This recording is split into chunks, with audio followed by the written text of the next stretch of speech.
Hey, man. I'm great. Sorry, that was a bit. Glad to see you. Yeah, you too. It's been a while. Yeah, I guess I when was last some while we've been to? I mean that was 2015 Yeah, that could be maybe. about right. I think that is about right. 2015, somewhere. Yeah, right. Yeah, and you've not been back. Yeah. You've not been back since, right? No, unfortunately not. I every year I feel bad for not going again. Like this was heaven, Yeah, literally. it's great, But eh?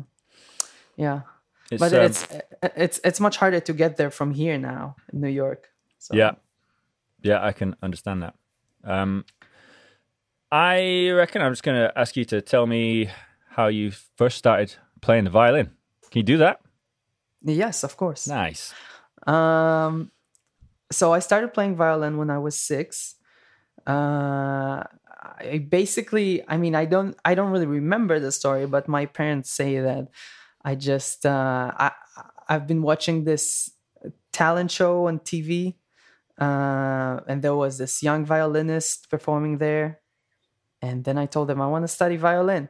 They took me to the local community center, and that's how I started. And I have no idea why I kept doing it, but somehow I kept doing it without no one forcing me. Yeah. Uh, and uh, and yeah, that's when I started. Obviously, playing classical violin, not jazz violin or anything else. So you started with classical music. Yeah, like all of us, I guess, right? Yeah. Yeah. Definitely. Yeah. I mean, maybe not in maybe not in Ireland and the US. Maybe people actually start fiddling, but Yeah. uh, yeah, especially in Israel, we don't have any other style of violin playing except for Arabic music Uh huh. playing. So like when you start playing violin, you start playing classical violin, and Yeah. that's that's about all. I mean, all the teachers in Israel are teaching classical violin. You barely have any teachers, any violinists that teach other styles Yeah. in Israel. It's very rare. Yeah. Well, I mean, I think that's the same everywhere, especially in school. Did you start in school? No, Ah. no, we don't have. We did have music classes in middle in elementary school, but no, not like we only learned recorder there. Okay. That's the only Okay. thing the school could afford. Yeah. We didn't actually have like orchestras. It's still not a thing in Israel, but I think it's starting. They start to have school bands and stuff. Okay. So you studied privately then? Yeah, just a local community center in the village where I grew up. Really, I had, you know, I I've been they changed the teachers like every few months, and some of them were cool, some of them not. Yeah. It was yeah, it wasn't anything too serious. I mean, I Okay. think I think my real like serious violin teacher, I only met her when I was probably 16 or something. Yeah. So yeah. Okay. Um. So you started playing. You'd say you started playing seriously more seriously when you were 16. Definitely. I was, I was playing, I was practicing, I was the best violinist in the village and all the nearby villages. So, you Huh. don't feel the urge to get better really, because Yeah. it's not a lot of, I wouldn't say there was a lot of inspiration around there in terms of a musical scene. There's no such thing. Okay. So I was messing around with the violin for a good couple of years until I was 13, Yeah. and then I started my following my angsty teen dreams, becoming a rock star, and I didn't want to play violin anymore. I wanted to play electric guitar. Yeah. Um, so I basically So I did play violin, and I did learn violin and guitar simultaneously for 1 year, and then I stopped violin and I just kept playing guitar. Yeah. And that's how I actually got exposed to other types of music, and got exposed to improvisation and generally like music theory, and what is a scale. And those are things that my teachers didn't teach me. It was just about like learn to you need to know how to read those notes and how to play with good intonation, and which is great, it's important, but they taught me nothing about music in general. Yeah. So I started, that's how I really got exposed to music, through studying guitar, and that's how I got exposed to blues and jazz. And then after 2 years, I decided to return playing violin, but without a teacher. Like I didn't want to have, like I had enough strict Russian teachers, and I wanted to go. I wanted to do it my own way. So I returned playing violin. I started, trying to play whatever I played on guitar, just do it on violin. Whether it was Jimi Hendrix, that was my greatest inspiration back then, and it still is my greatest inspiration, I think. And blues and jazz, and just trying to do that on the violin. And then after a year, I figure out that my technique sucks, and I need someone to show me the way. And I was looking for some alternative teachers, but obviously I found none. And so I've compromised over going to a serious, good violin teacher. I said, like, if I'm going to study violin, I want the best teacher. Yeah. So I went to this good conservatory in a city nearby, and that's where I found my teacher that kept being my classical violin teacher for the next 4 years, I think. Yeah. Something like that. So I think that's about when I started to get real serious about violin playing, both classical and jazz and other styles. Yeah. Okay. That sounds a little bit similar to me in that I remember when the first time I tried to improvise on the violin was because my grandfather had showed me like a blues scale on the guitar, and I just couldn't. I sort of got it and could play it, but I couldn't really pull it off. But I was already playing classical violin, so I thought, actually, maybe I'll just do it on the violin instead. Yeah. Yeah. He's a guitar player. Well, he's more of a clarinetist, but he plays a bit of guitar. Yeah. That's cool. Yeah. So you started playing, sort of improvising with the guitar around the age of, do you say 16 or is 13? But 13, okay. Yes, and around the age of 15, that's when I got back to playing violin, and that's when I started improvising with the violin. And then after a year, when I was 16, I started going back to music school, basically. Yeah, so that is when, as you said, it's when you started taking the violin more seriously. And you said a little while ago, you said you'd had enough of strict Russian teachers, but you did have strict Russian teachers. Oh, for sure. That's great. But it's good. Yeah, it's important. I owe a lot to them. Yeah. A lot of my technique and but it always bothered me that I always felt like they didn't teach me enough about music. Yeah. I remember when I learned guitar, it took me so long to grasp the idea of moduses, of modes. Yeah. Call it modes, right? It's like the teacher would say, "Yeah, you just start playing the same scale, but from a different point." And then you call it so I was like, so why do you call it a different name? It's the same scale. You just started off. It's still C major. Why does it matter if you started from D or from E? And at some point the coin dropped. But I wish some of my violin teachers would teach me about how to recognize what scale, what key is the piece you're playing, Yeah. and what scale am I playing in this part of the piece, and so I did learn a lot about bow technique and intonation, and sure. how in my posture. But I feel like as a musician, I owe more to my guitar teacher than my early violin teachers. Yeah. I guess classical musicians, they don't ever have to learn. They never have to apply those modes. They never apply them, do they?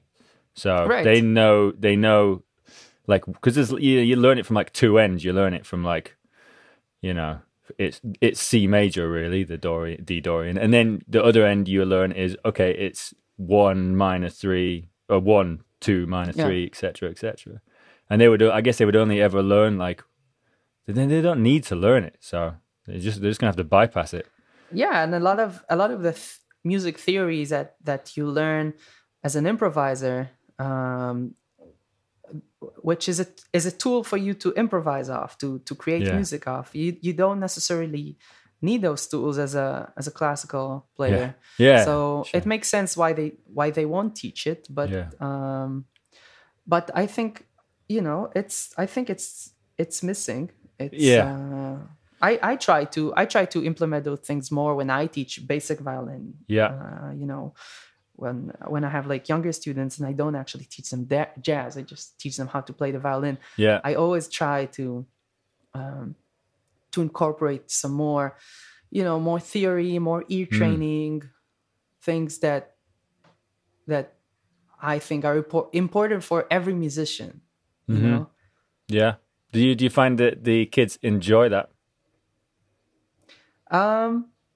Definitely not theory, more like ear training. Generally, I feel like with children, you need to be more like, you need to stimulate their senses more. Less of the intellectual. Absolutely. So most of them find ear training more amusing, but some students are also older students. They're more interested in why is this scale here, and you find you get like really, you end up answering questions, finding out different ways of answering these questions, don't you, when you get asked by kids? Because they'll be like, why? And you're like, actually, right. I've got to think about that. This is why teaching is great, because you have to refine your own knowledge and be able to articulate it. So it's different than, it definitely helps me a lot to teach. I think what I do, you become more conscious about what you're actually doing. Sure. So 16, you got really into the violin, and you started getting into classical stuff, right? Hardcore classical practice? Yes. Okay. That too. It was always, I guess I put more time into classical violin back then, just because I had like more goals. That it was, you can do like, you can get like credit in high school. You can do what's called like matriculation tests in the end of high school. So you can choose to major two subjects. So I majored Arabic and music. So to get my music credits, I had to do some theory tests and ear training tests, and I could also do what's called like a senior recital of high school, and that would grant me more credits. So I did that, for example. So that was a goal, and I had to practice a lot for that. And then before my military service, that is mandatory in Israel. I went to audition to receive a special status that is granted by the Ministry of Culture and Education in Israel, which is, they basically give a few people each year the status of outstanding musician, outstanding athlete, outstanding dancer. So they give those titles each year to several people that they show that they have like potential for big careers in the future. So they actually are granted more privileges during the military service, which allow them to keep progressing and keep maintaining their career. So that was something huge for me, and I practiced like crazy for it. Yeah. So you can get it either as a jazz musician or as a classical musician. So I wow. applied as a classical musician because I thought I'll have more chances. Even though I play jazz all, during all the time, I kept practicing jazz. I had a jazz teacher, a great guitar player named Amos Hoffman, guitar player and oud player. And eventually I got the status, so I was able to continue studying music during the military and performing and going to workshops. And actually, when I went to Samoa, that was during my military service, and I told them, I told them I have this very important concert series in France, and I'm going to perform in the Samoa festival. And they didn't know I was just going to hang out in Samoro in the tent, drink beers and jam. Hey, is it not a bad idea for you to be saying that right now?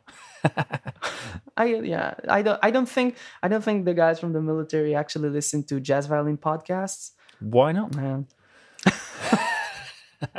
Yeah, not that many people do. So, it's only like statistics, Yeah, the stats say not many people do. No, only jazz violin nerds. Well, okay, that's amazing. I didn't know that you were doing your military service while you were in Samoa. Yeah. What is the military service like? So you just shoot whatever moves. You have to shoot it. No. It was actually like it wasn't bad, and like for many people, for many musicians that got this, like that were serving in a military band or also like other musicians that received this outstanding musician status for the service. Like most of them, say that the military service was a nightmare. But for me, it was actually, I think, it was a good experience overall. Okay. The first half of my service, I was part of the education corps in the IDF. And so first half of my service, so that means the first year and a half of my service, I was performing with another outstanding musician. She's a cellist, and she lives she's doing a PhD in Montreal right now. So we were performing hospitals, elder houses, schools. We would just go with uniform and perform, for doing like social service work. And then the second half of my service, I was serving in a small unit of the education corps, which is responsible for doing like education and identity seminars for military officers that get promoted in rank. Yeah. So before they receive their new higher rank, they need to go through this seminar and pass it. So I was just just a office worker there, just doing logistics, and sometimes performing in front of the officers. And in one of their like trips that they do, I would have a short performance and then get to just like present my status, because a lot of people in the military aren't aware that the Ministry of Education even gives those titles to artists. So I've met a lot of great musicians, and learned how to work under pressure, I guess. And I've learned some stuff, and I was able to keep practicing and keep progressing. And when I was so during my service, I started learning in the music academy in Jerusalem, and I stopped playing classical violin at that point. So basically here's another thing I shouldn't mention here to the public, that after receiving my title as a classical musician, I literally stopped being a classical musician. Yeah. And I went to and I, like, at that point I decided that I want to pursue a career in jazz and I want to play jazz. That's when I went to the Jerusalem Academy of Music and Dance, and I studied jazz. Could you just stop for 1 second? I'm getting some weird call from I don't know who's calling me. Hey, is it on Facebook? Hey, I'm going to decline. Sorry, Gary. Bye. 2 seconds. Sorry, I want. Can I just send him a message? Yes.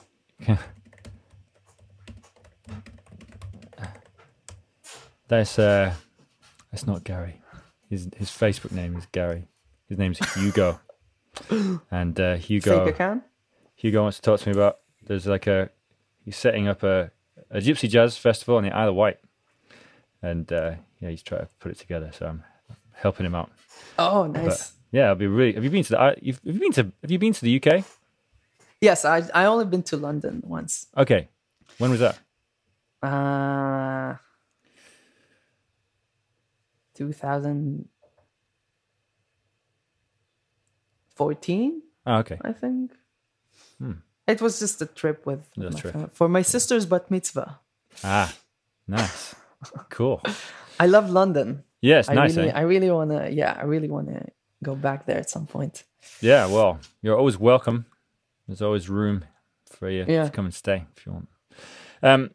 Sorry that I stopped you there. Would you be able to carry on where I stopped you? So yeah, I started right when I started my military service. I started. I kept for the first 2 years. I think I was still studying in Tel Aviv. And I was taking jazz lessons still with Amos Hoffman. Yeah. And then at some point I started studying in the Jerusalem Academy of Music and Dance, and I studied under Ilan Salem, who's a great jazz flutist. How do you say that? Flautist. That's how we would say it on this side of the pond. Flautist. Flautist. Yeah. Accent. Well, my accent is it's probably I've got a Northern English accent / Scottish accent. So. Really? Yeah. That's not a heavy Scottish accent. It's not a heavy Scottish accent, but there's a little bit there. Mm-hmm. Yeah. All right. I promise. Yeah, accent. Yeah, accent. There's something that I would like to talk about later on as well. Okay. So I that's when I started, being more serious about jazz and having all my time and efforts surrounded around improvisation. Hello. Hey, I'm just doing a podcast. Sorry. She's run away. Carry on. So that's when I stopped playing classical music and was just focusing on improvisation. And I also started to get some gigs in like the indie scene and rock scene and in Jerusalem and Tel Aviv. It actually happened after my violin got stolen after a gig, after a jazz gig. And I remember I was always like super focused about everything I do. So like now I do this and now I do this. So at that point now I do jazz, so I don't do anything else. But then my violin got stolen and I had to earn some money. So I started saying yes to like all those weird, random people that come up to me. Hey, want to play in a metal band? And, hey, want to play in my folk band? And I was like, sure, yes. and it's actually I'm really happy that it happened to me, you know, because I'm really happy that I got like slowly, because you know I accepted those gigs, and slowly I started emerging myself as a folk, like country violinist and a Right. rock violinist, and it actually, I feel like it also gave me a lot to as an improviser, and you know, Yeah, sure. It's important to, I think, like the more influences you have, the more musical influences, the more inspiration, the more ideas you get. I've learned a lot about other sides of making music, which are not always present while playing jazz. Because when you deal with jazz music and improvisation, you deal with a very specific craft, and I think sometimes people take it too seriously. Well, yeah, it's totally true. Yeah, And people take themselves too seriously. that's true as well, especially jazz musicians. Yeah. Or classical musicians. But yeah, it's a very intricate craft. Improvising, being a good improviser, and on something as complex as jazz harmony, or so people get very occupied with the craft. That like other aspects of music, I think, kind of diminish. So this is why I feel like, you know, recording albums with a rock folk band like opened up other viewpoints for me about how to approach music. So it's not about like how perfect you play that phrase, and like how sick is your lick, and so it's just like, why do you play here? Is it necessary that you play here? Maybe you shouldn't play here. Why do you choose this note and not this note? Sound, you know, sound production, like learning so much from guitar players I know about how they approach sound. It's one of the issues with jazz violin is amplification of a violin. It's like, it's a huge issue. I feel, you know, it's like there's still like the pickup, the system that I found the most satisfying so far is the ISI, which you use as well, right? Yeah, I've got that. Yeah. Eric's been Eric sent me one. Yeah, Eric's like a sponsor of the podcast. It's amazing, right? It's great.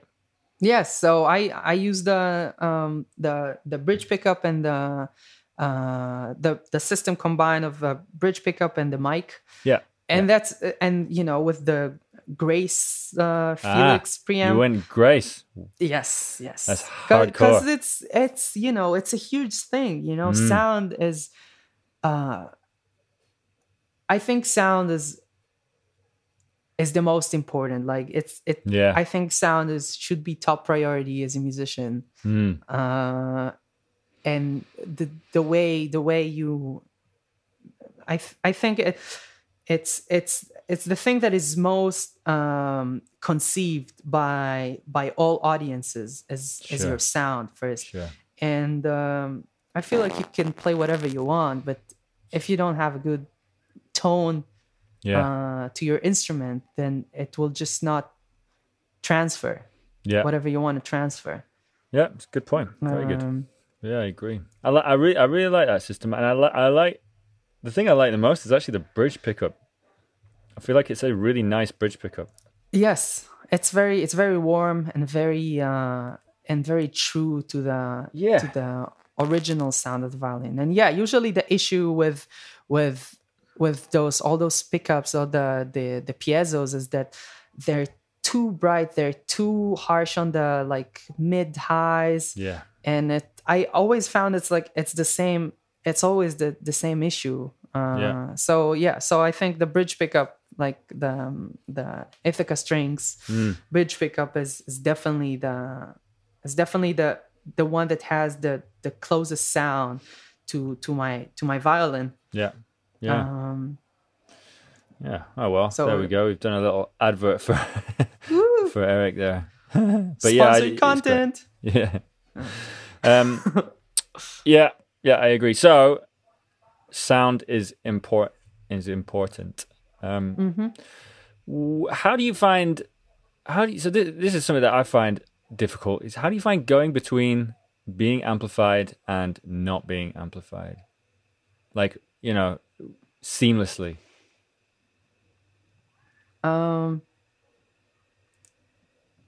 It's something that you need to practice, and it's something that I actually don't do enough, I feel. But I think that you need to practice amplified, or you need to practice with the sound that you're going on stage with, and it's something that you need to put time. And I don't know if violinists put as much time as other amplified instrument players put into their sound. Like, I feel like excuse me, I feel like guitar players that go through amps and use all those pedals, I feel like they put a lot of time into figuring out their sound, and messing around with their amp, and know what amplifier is right for me, and what pedal is right for me, and what EQ is right for me.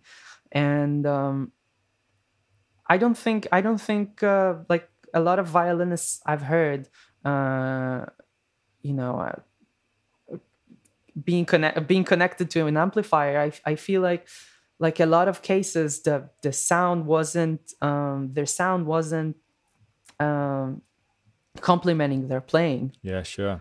And it's something that I know I'm really bothered by. And I've tried different pickups and tried different amps and different EQs, and it's still a struggle. It's still like, every time I get to a new system or to a recording session, is something that I need to I'm trying to recreate the same sound, and I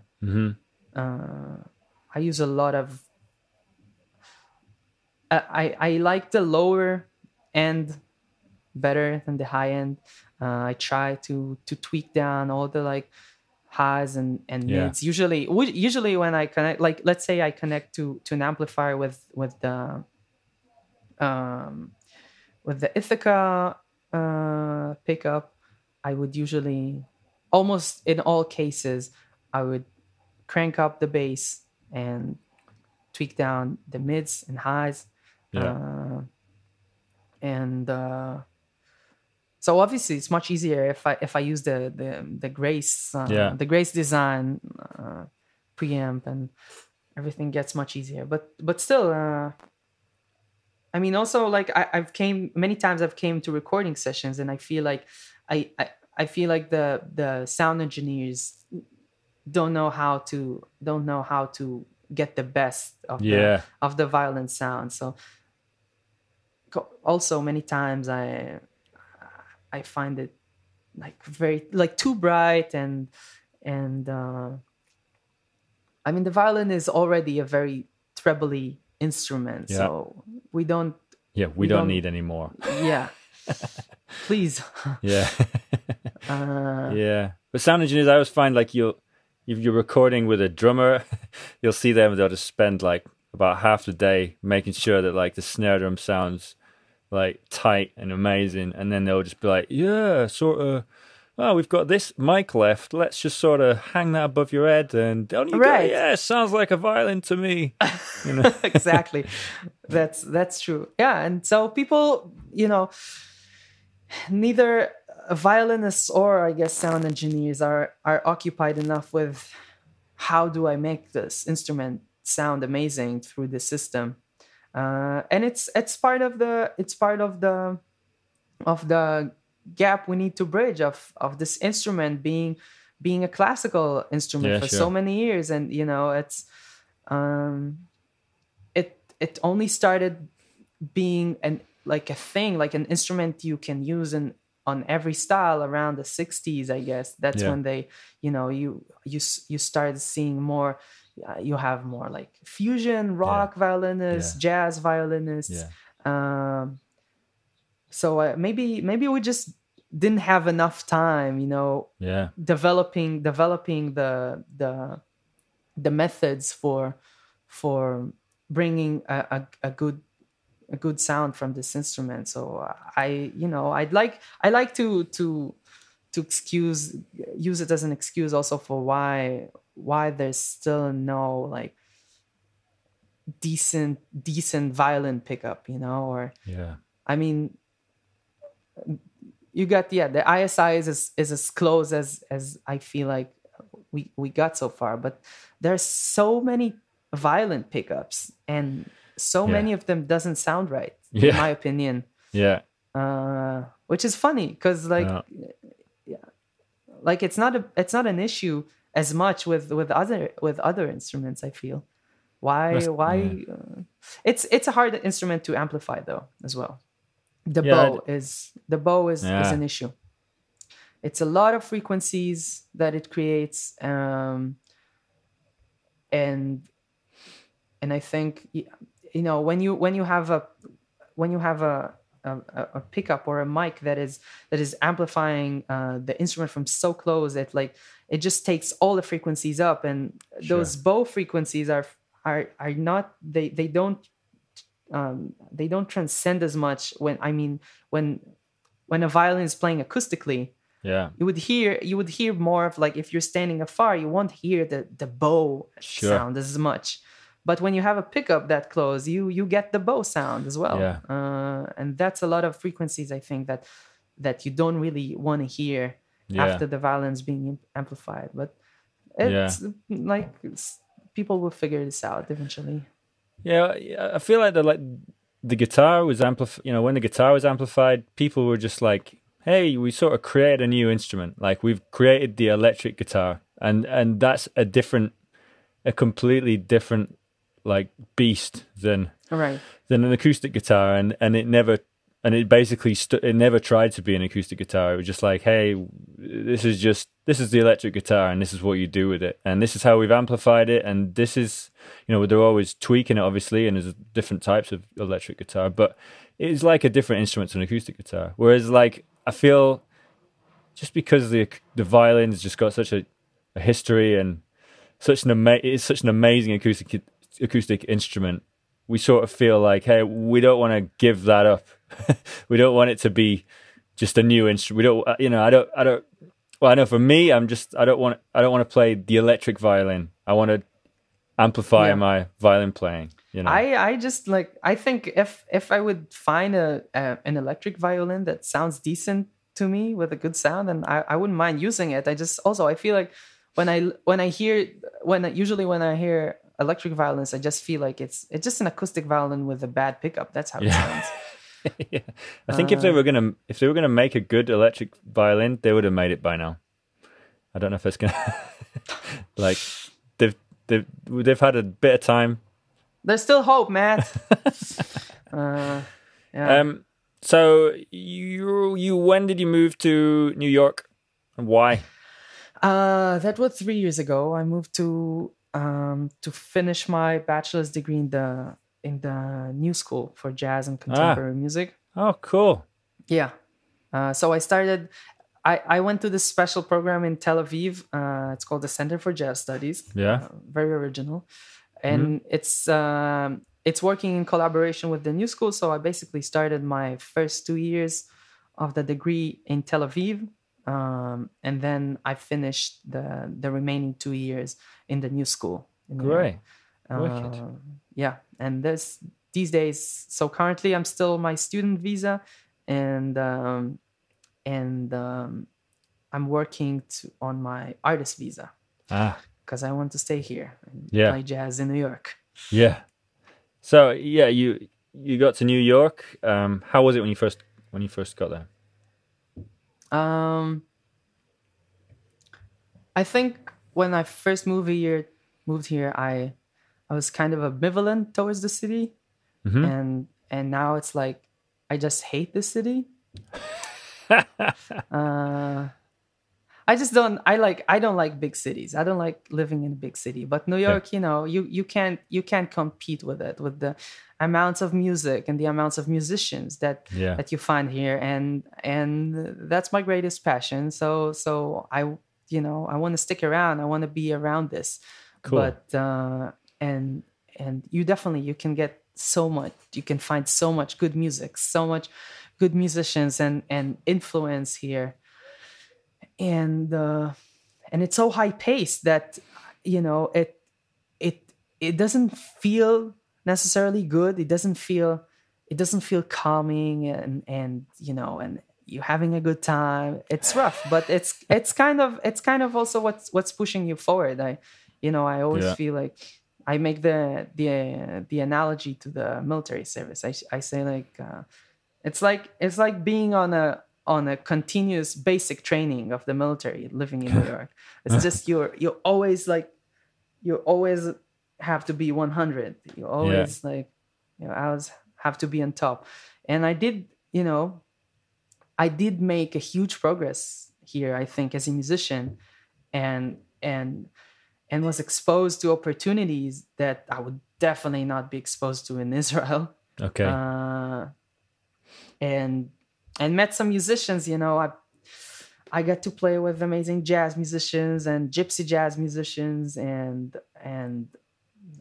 rock and a lot of African music. I'm really into African music, and I was listening to African music for so long, and the first time I got to actually play with African musicians or listen to African music live, that was here in New York.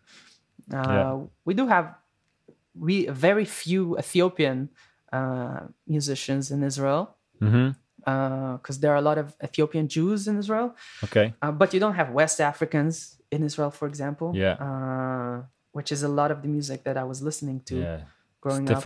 Different ball game, isn't it, to Ethiopian music? Yeah, it's the music is very different. Not as much these days, but it definitely used to be much more different before. So it's just like I'm experiencing musical experiences that I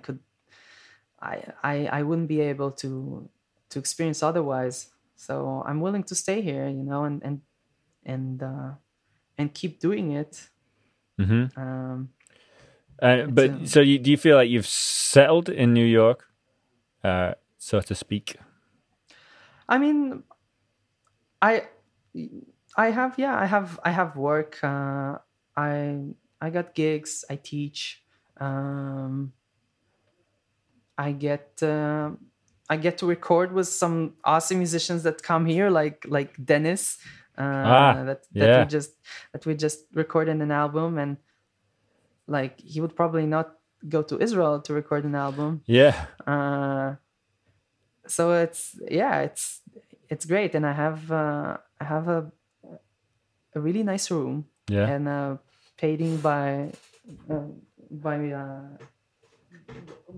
Gustav Klimt here. Looks familiar. It's called the Nymphs. I think it's part of an original. Right, of course. Yeah, it's amazing, man.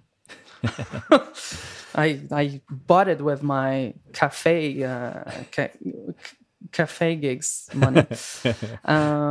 But yeah, I have like I'm in the same apartment. I'm living with some other Israeli musicians. I feel, you know, I've settled here. I'm life is happening, things are going well. But it's not like I wouldn't say for a second that I love New York. It's the greatest city in the world. And like I have, you know, there's a lot of, I don't like living in the city. It's dealing with, you know, with a lot of people that I find hard to communicate with as well. So it's very challenging, but challenge is healthy. Yeah, of course. Yes. Hey, I didn't ask you who your jazz violin influences are. Like, who are your favorite players? And that's elementary. Yeah. We sort of skipped it. We just went right past it. So I'd like to go back. Yes. So the first jazz violin I've heard was Stefan Grappelli. That's the first solo I've transcribed was Stefan's solo over I can't remember the name of the tune right now, but I do remember Oh yeah. I wonder where my baby is tonight. Yes. Yeah. I think that was the. Is that? Yeah, that is. I wonder where my. Yeah. Yes, I'm pretty sure that's the first solo I've transcribed. Wait. I'm not sure about that. Anyway, Grappelli was the first violinist I was exposed to, and this is, I think, when I really was. Oh wow! I wanna play like that. I wanna play jazz, and then I don't remember what age was it exactly, but Didier Lockwood. I got exposed to Didier Lockwood, and I couldn't stop listening to his tribute to Grappelli record with Pirelli. And it's, we're similar. I was exactly the same. Yeah, I loved that album. To me, it's the peak of violin playing. Yeah, and I feel like Didier was playing so on point on that record, and so musical. Yeah. And many times when I listened to Didier, I didn't like his playing. Yeah. But yeah, it was like sometimes I loved him. Sometimes I really didn't get it. And that record, I just feel like it's to me, it's definitely the most influential album for me as a violinist. Yeah. So did you transcribe stuff from that? Yes. What did you transcribe? Barbizon. Barbizon blues. Barbizon blues. And I think part of All the Things You Are as well. Yeah, that's I did that as well. I looked at it again recently, and I couldn't play it, but I remember I did the whole thing, or maybe not. I didn't do like the sort of head, but yeah, it's amazing. It's really cool, and it's very unique. It just shows his personality off, doesn't it? Yeah, and he's not pushing it too much, and but there's also a lot of fire in his playing, and it's just great. And Didier, I think, is also, to me, is the best example of sound, and to me, it's definitely the most influential in terms of the tone that I look for when I play. And in my opinion, that's the tone. I mean, to me, that's the tone that I feel that it works in the setting of jazz the most. I know what you mean. And it's part of it is what I said earlier, that I want to keep the talking about accent for later. And I feel like when you're playing a new style of music, the accent is sometimes more is transcending more than your vocabulary. And I find that, like, in the US, for example, many Americans tell me that I have great English, and honestly, I don't think I have that good of English, but I think my accent is okay. Like, I kind of try and get, like, messing around with American accent, and I think because I have an accent that they understand better, then they perceive my language to be better, like my grammar or my vocabulary.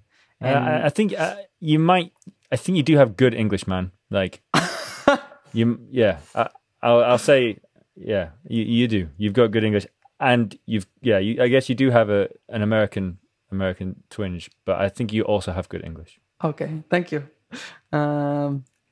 So yes, but I feel like if I would talk with this very heavy Israeli accent, people wouldn't think I have that much of good English. True. You know, my man, what I'm saying? Yeah. So to me, that's a great example of when you're playing a different style, you need to understand the accent of the style you're playing, and in that manner, I feel that like Didier really understood the accent of the style that he's playing. He understood the because it's not about playing like it's not only about playing like nice jazzy licks and slick harmonic progressions and being swinging and being groovy, and those things are important, but they wouldn't transcend as much if you don't play this musical context in alignment with the correct accent to play the music. So like when you talk about accent, you need to really like accent is about nuances. Yeah. And nuances, those musical nuances are the thing that I think really differentiate between a good, like a really good musician and an outstanding musician. And I think it's, because many times you could listen to someone playing and everything will be in place, everything, like he's playing all the jazz vocabulary and he's playing in time and everything is fine, but it doesn't excite you as much. And then someone else comes and, he could play the same thing, but this guy would just like blow your mind. And I think it's because that guy who's the outstanding musician, he has much more awareness of nuances of playing. So like, how do I use dynamics in my playing? What note, like how long do I want this note to be? How fast do I want my vibrato to be? How long do I want it to be? Do I want to play this in legato, or do I want to separate the bows? Or maybe do I want to play these two notes in legato and then these three notes in staccato? And those small things are I think are really important in order to bring something that is more profound and more true to the music that you're playing with. And the band that you're playing with. It's about knowing what is the right accent, because you can have a classic traditional bebop band playing Charlie Parker music, and then you have Brad Meldau with I don't know, with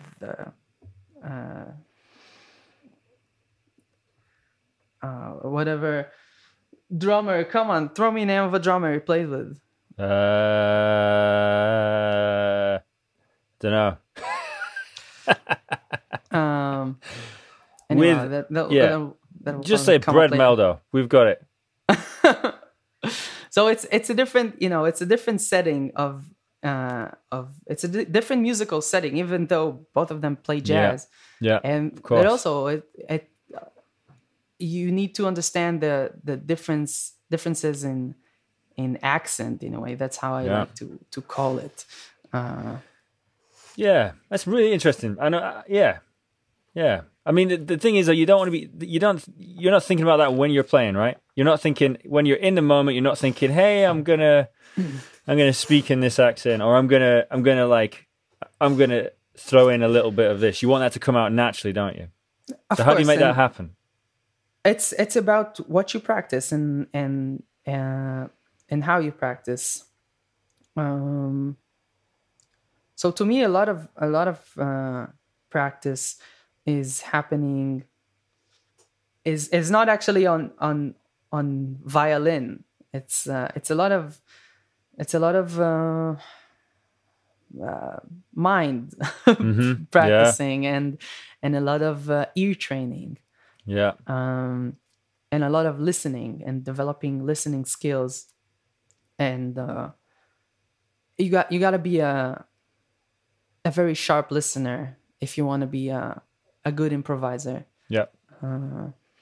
Yeah, in order to understand that musical setting that you're in and know how to play appropriately in that musical scene. Definitely, like I don't think I think about those things right when I play, but it's when I practice, I work a lot on connecting the like on I work a lot on trying to lead my playing through my head and through my ears and not through my fingers and not through my chops and violin technique. It's a lot of practice with singing, being able to sing things that you play, being able to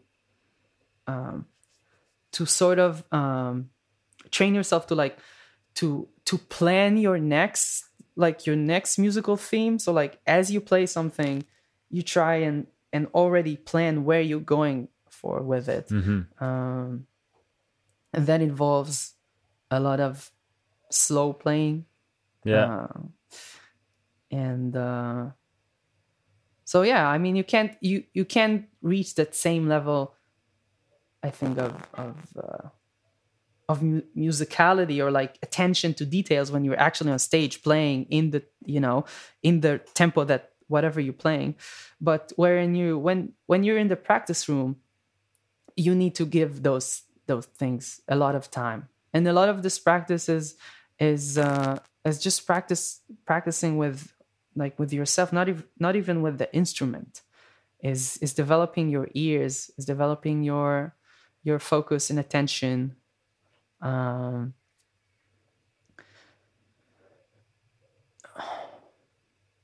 It's I mean, improvising on jazz is not easy. Sure. Definitely not. It's, you think you forget that because you've done it. If you've done it for so long, you spent maybe I don't know, when you start off you're struggling and you're like, man, this is not easy, and then you get to a point when you're not struggling so much and you're playing and you're like, hey, I'm playing, and you forget that it's hard, but it is hard. And if you forget for too long and you drop the ball, then it becomes hard again. I think it's easy to forget how difficult it can be, and a really good way of realizing that is actually teaching. Oh, we're reconnecting. Something went weird. Wait, I've lost you for the last sentence. Yeah. I saw that. I said we had to reconnect, some poor connection problem. I probably didn't say anything too exciting. I was just saying, I agree with you. It's hard, and we forget that it's I don't know. I definitely forget, and then I go, oh wait, no, this is really hard, and I've got to look deeper. Right. Yeah. So yeah, definitely, it's a thing that when you want to be a good improviser, you need to be a good composer. You need to think like a composer or like a producer. Yeah. And also this is one of the things, one of the examples why I say that I feel like spending times with playing other styles of music and listening to other styles of music gave me a lot, because you learn more about their approach to music and their nuances, about their accent. Yeah. And and you can incorporate those things in your playing in order to become a better composer. Yeah. and how do you train to be a composer? That's just what you practice in the practice room. So it's just what you're shedding. So when you're on stage and you're playing in the moment, you're an improviser. But when you're shedding, you should like think like a composer. Think about a story, like where am I leading where do I want to lead this solo? What is the story in this solo? What ideas do I want to implement? Is this the right time to implement this idea?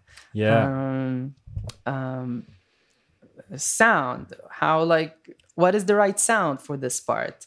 Do I want to use like a heavy bow on this phrase or a light bow on this phrase? And like composers, they go and they write to you like, here it's forte, here you have a crescendo, here diminuendo. This is like, there is this attention to details. And when you're improvising, it's hard to keep paying attention to all those small details. But the more you practice it, the more you'll be able to implement it on stage, and the more it will transcend and make your music sound or your improvisation sound more exciting and more moving. I think those are like those nuances, small details are the thing that actually make people excited, or at least that what excites me more than. I feel like I'm more excited about the sound of Didier Lockwood than I'm excited with is the cool cauldron changes he can do, like over the blues. But would you say that things like nuances are things to practice from day one, or do you think that it's something that you do when you've got your basics? It's definitely something that I started practicing in recent years. It's not when I started practicing, it was about knowing your arpeggios, knowing your scales. That's the the first years. But then at some point, like the earlier you're gonna deal with those other aspects of music, the easier, the faster you'll get there. Like it's important to always make sure you're on top of your scales, that you have it all in your fingers. You have the the shapes in your, because we don't think notes really. We think shapes. That's the quickest way to reach that information that we need in the moment to improvise. So make sure you have those under your fingers. But then if you want to sound great, I don't think you need to know a lot of awesome slick jazz licks, and it's about, I don't know, it's about other things. It's about just like playing like 3 notes, but playing them right, and like really put them in the pocket, and know like exactly when you're starting them, and know when you're ending those notes, and know like how loud do you play each note. And that's what, like, when I listen to Didier, for example, or to Grappelli, I felt it's like it's it's right. It's like very, and I don't know if there were necessarily if it was just natural for them. Was it their natural way of expression, or did they practice those things? Was it just talented or not? But I know that for me, I think like a lot of my sound is something that I had to practice. I really like. I have this video on, like, it's private on my YouTube channel of me, like when I played I recorded an audition for this jazz course when I was young, and I'm playing Sweet Georgia Brown, and like, oh my God, that sounds like shit. And like, that's like, it has all the things that I don't like about jazz violin playing. I do all of them. And it's very encouraging to hear that, because you can hear the progress that you made. And a lot of it is it's not necessarily about whether I was playing the right changes or not. It's like, wow, why do I play so loud? Why is my bow moving like this? And like, why do I play such a huge vibrato? And now I'm much more conscious about those things, and you know, and I'm happy about it. And it's more exciting for me to play, like, you know, just play one note, and you're so you care so much about that one note. And you feel like you express yourself so much with that one note. So that feels, it's more fulfilling as an improviser. You know, you have a good time. So, okay. So tone, sound, that's the thing to you. Yes, definitely a lot of and of course, I've practiced a lot of harmony and trying, of course, different different harmonic progressions. And obviously, I was also practicing licks and stuff like that. But in the recent years, I also barely transcribe, actually. I like to come up with my own exercises. Like I feel I'm trying to figure out what is missing in my playing. So I really like to come up with my own exercises and trying to solve specific problems. So usually when I practice, I approach it in a problem solving attitude. It's not like I don't have a normal routine. Like the only routine is like on Tuesdays, for example, I've set myself this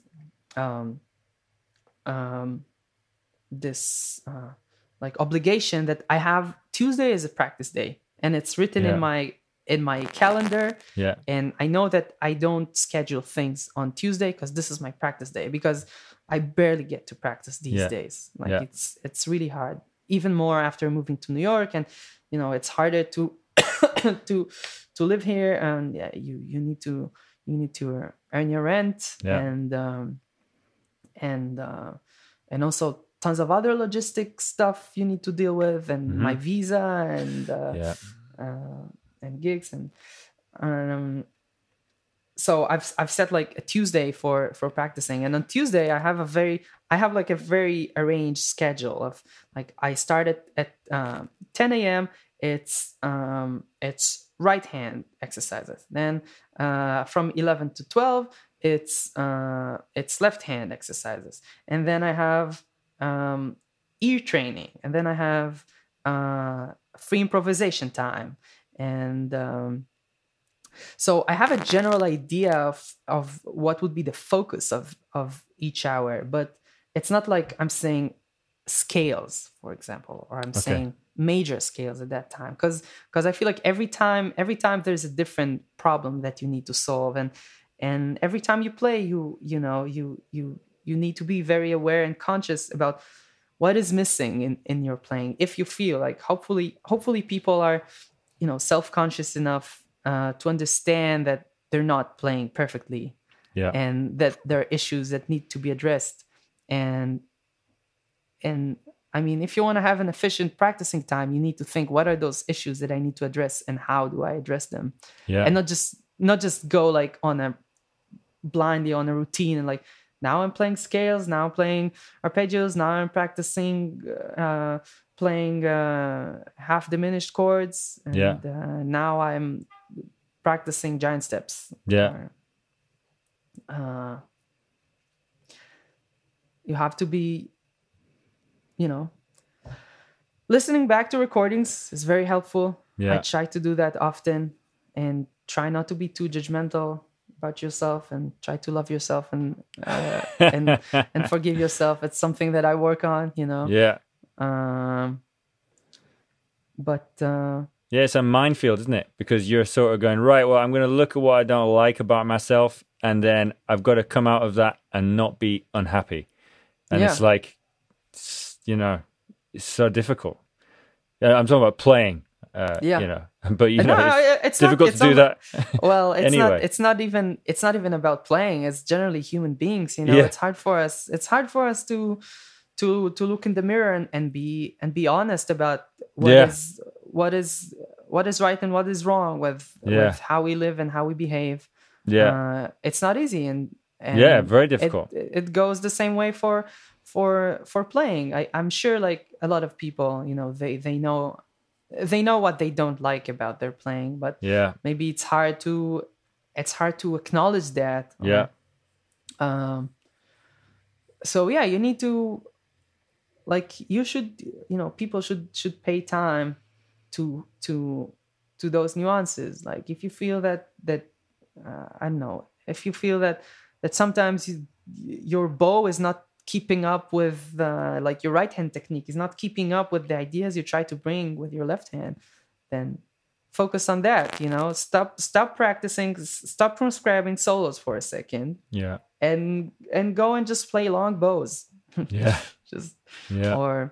Or very slowly, or, you know, different, whatever. There are millions of exercises you could find. You could come up with exercises. You could look at videos online. I keep searching for, you know, on YouTube. Or I don't have a violin teacher these days. I don't have any teacher these days. But for the past 5 years, I think I never had a.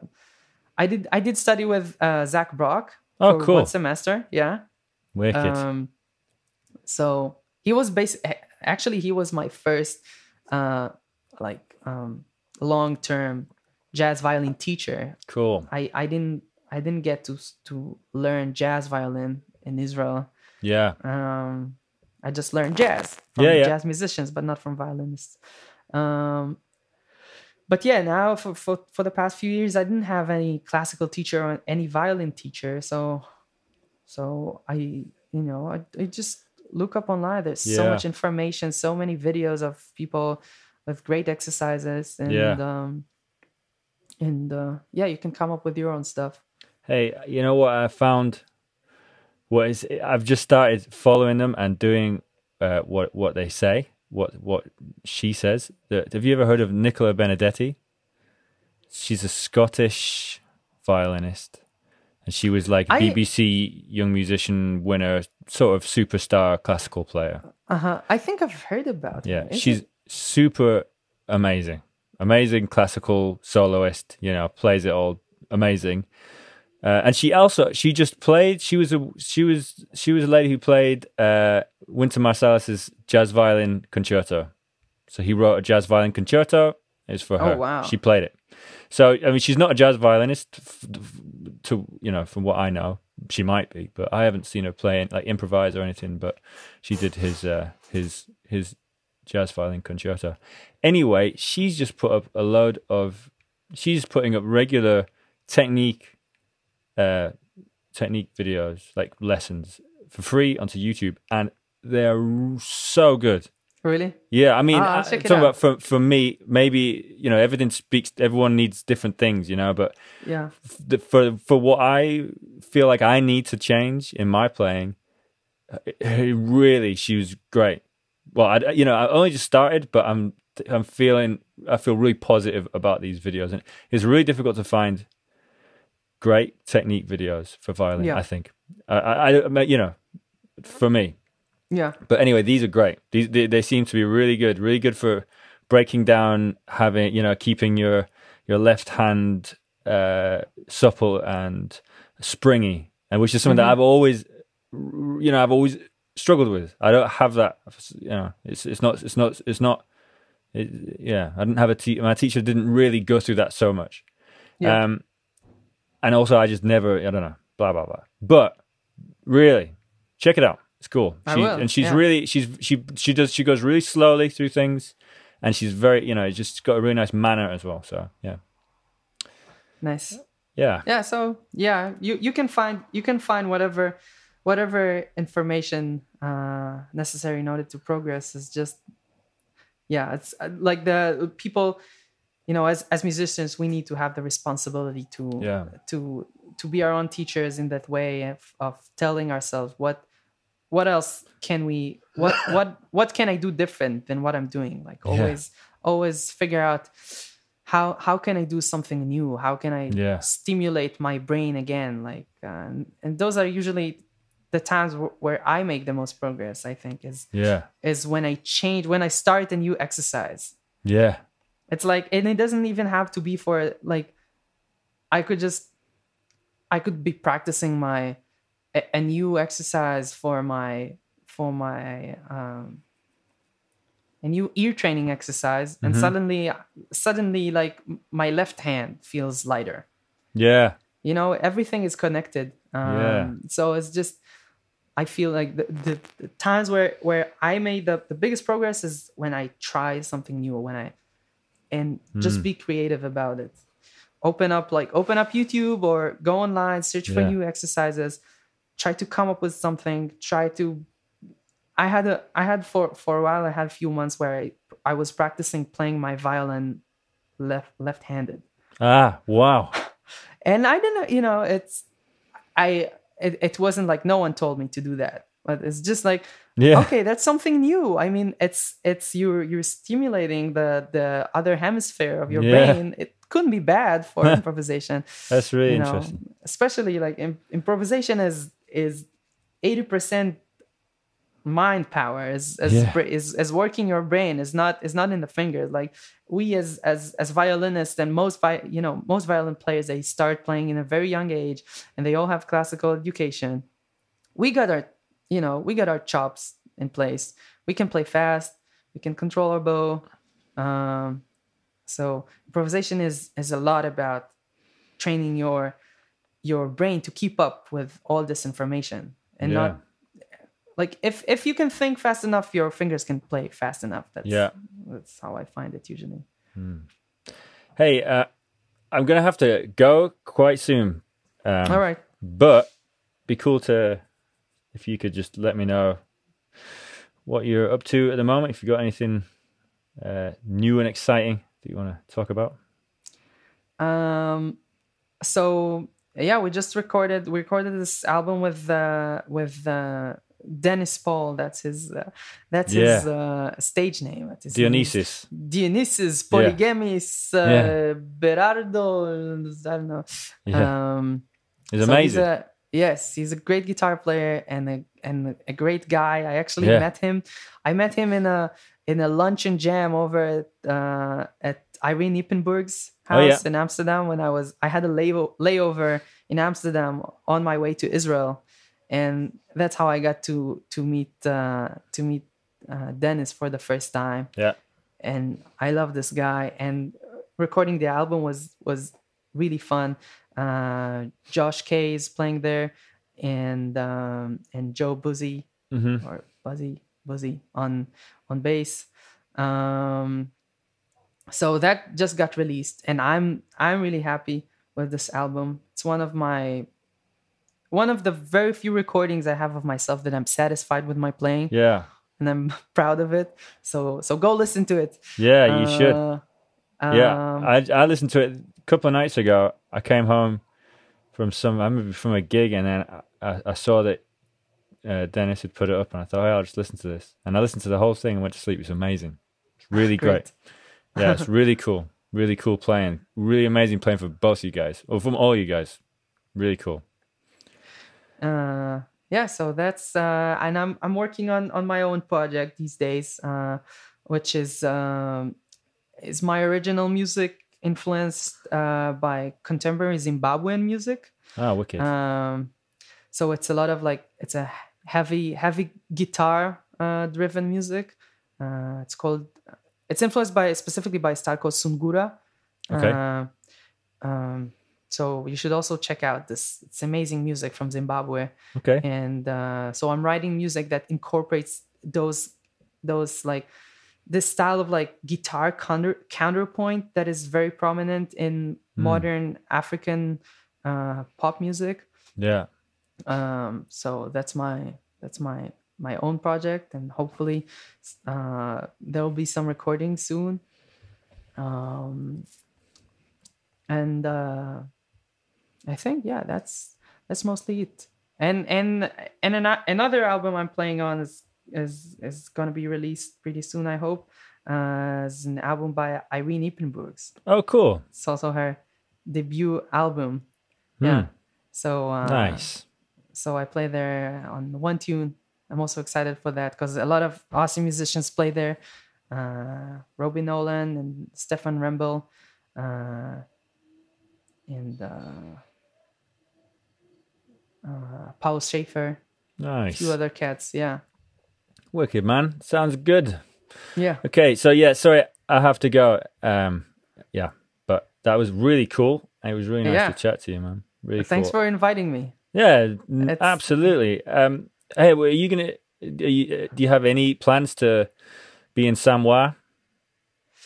Not right now. No. Okay. I wish. Yeah. Okay. When I like, definitely. I mean, those are things that it'll be easier for me to consider after I know I've received my visa and my artist visa, and so still things to figure out over here. Yeah.